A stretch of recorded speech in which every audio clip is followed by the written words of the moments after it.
بسم اللہ الرحمن الرحیم۔ السلام علیکم، کیسے ہیں آپ؟ امید ہے سب خیریت سے ہوں گے۔ اگر آپ چینل پہ نئے ہیں تو چینل کو سبسکرائب کر دیں اور بیل آئیکن کو ضرور پریس کریں۔ ادرک کھایا کریں، اسے کھانے سے پٹھوں کو طاقت ملتی ہے۔ لیموں کا رس سوتے وقت چہرے پر لگا دو، اس سے چہرے کی جلد گوری ہو جائے گی۔ مچھلی کے فوراً بعد انڈا یا انڈے کے بعد مچھلی نہیں کھانی چاہیے۔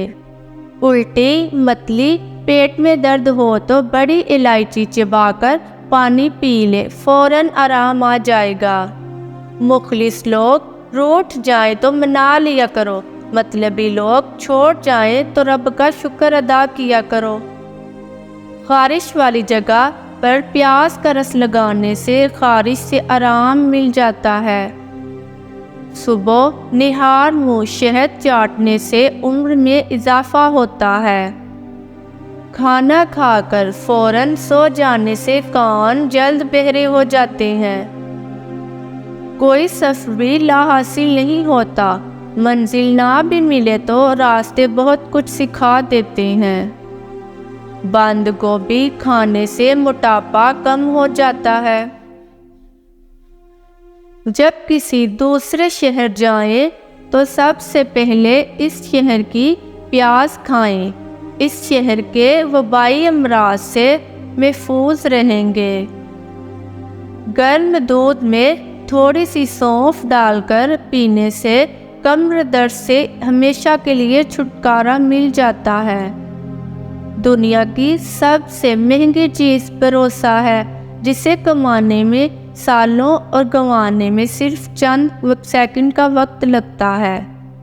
دروازے کھلتے ہوئے اور بند ہوتے ہوئے آوازیں دیں تو دروازے کے قبضوں کو سرسوں کا تیل لگا دے، آواز آنا بند ہو جائے گی۔ آئرن کی کمی دور کرنے کے لیے پالک اور گوبھی کا استعمال کریں۔ کچی ادرک نہال منہ چبانے سے چھاتیاں خوبصورت ہوتی ہیں۔ جوٹ کے درختوں پر اتوار کی چڑیا لوٹ کر نہیں آتی۔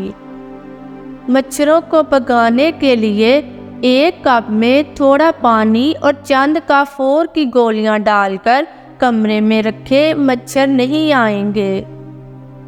ایک گلاس دودھ میں ایک دیسی گھی، پانی، 5 کھجوریں اور حسب ذائقہ چینی ڈال کر اس کو گرم کر کے ٹھنڈا کریں، اس کا جوس بنا کر پی لے، جسم کی کمزوری اور خون کی کمی دور ہوگی۔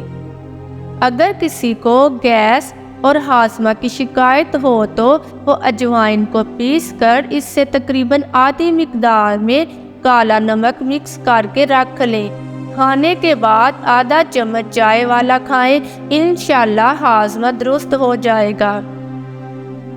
ہاتھ پاؤں سن ہو جانے کا مسئلہ ہو تو 1 چمچ شہد اور آدھے لیموں کا رس 1 گلاس پانی میں شامل کر کے روزانہ 40 دن تک پی لیں، انشاءاللہ افاقہ ہوگا۔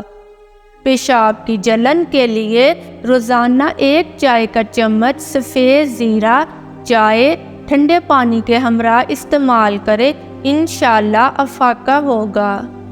انگور کے جوس میں بڑھتی عمر کے اثرات کو کم کرنے کی بے پناہ صلاحیت ہے اور اس کے علاوہ خون کی نالیوں کو چوڑا کر کے کھال میں خون کے بہاؤ کو بڑھانے کی صلاحیت بھی ہے۔ دہی اگر بہت کھٹی ہو گئی ہے تو اسے ضائع کرنے کے بجائے اس میں چاندی کے زیور بھگو دیں اور تھوڑی دیر بعد دھو لیں، زیور بالکل چمک اٹھیں گے۔ گیس کے مرض میں مبتلا افراد چند دن صبح نہار منہ 5 سے 7 دانے کلونجی استعمال کریں اور رات سونے سے پہلے پاؤں کا اچھی طرح مساج کریں اور ناف اور ناک میں سرسوں کا تیل لگائیں اور اگلے دن خود فرق محسوس کریں گے۔ ہاتھ پیر سن ہوتے ہیں تو روزانہ آدھا لیموں اور 1 چمچ شہد 1 گلاس پانی میں ملا کر کم از کم 40 دن پیے، انشاءاللہ افاقہ ہوگا۔ موشن کے لیے تھوڑی سی چینی لے کر ہاتھ کی ہتھیلی پر رکھ لے اور اس پر ایک لیمو پورا نچوڑ کر اس کو زبان سے چاٹ لیں، خونی موشن ختم ہو جائیں گے انشاءاللہ۔